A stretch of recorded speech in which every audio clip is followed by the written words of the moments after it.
Magandang gabi po. Open natin itong nabili nating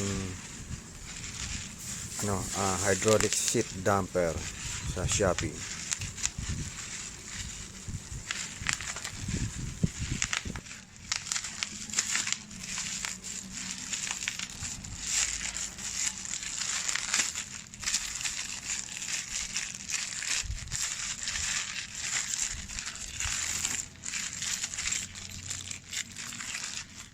Ayan po siya, ang hydraulic seat damper.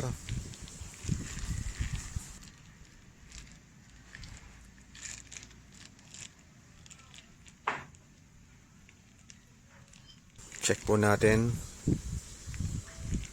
Ang tigas. Ayan po. Ayan po, hindi ko na naipakita sa video. Naikabit ko na nung isang araw pa yan. Yan pong tornilyo dapat hindi po tatagos dito sa isang natin. Huwag dito sa itaas.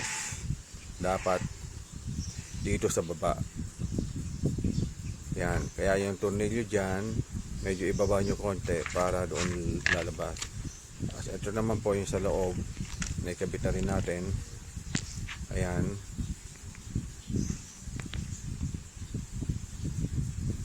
Yan.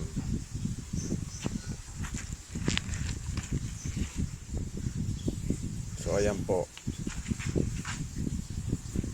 Lock natin. And then testingin natin, i-open.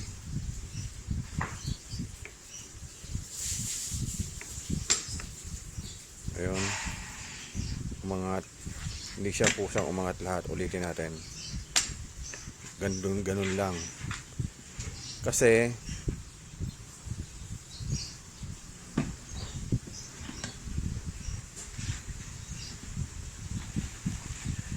yan, saka dapat meron dito sa kabila. Dapat dalawa dan. Kasi tumatama yun. Pag umangat, ayan po, dahan-dahan natin iangat. Yan, sumasayad. Sumasayad po yan, o, ayan. Kasi kaya po siya sumasayad, ito po, inuusod niya. Walang sumusuporta dito para umusod sa kabila naman. Kaya sumasayad siya.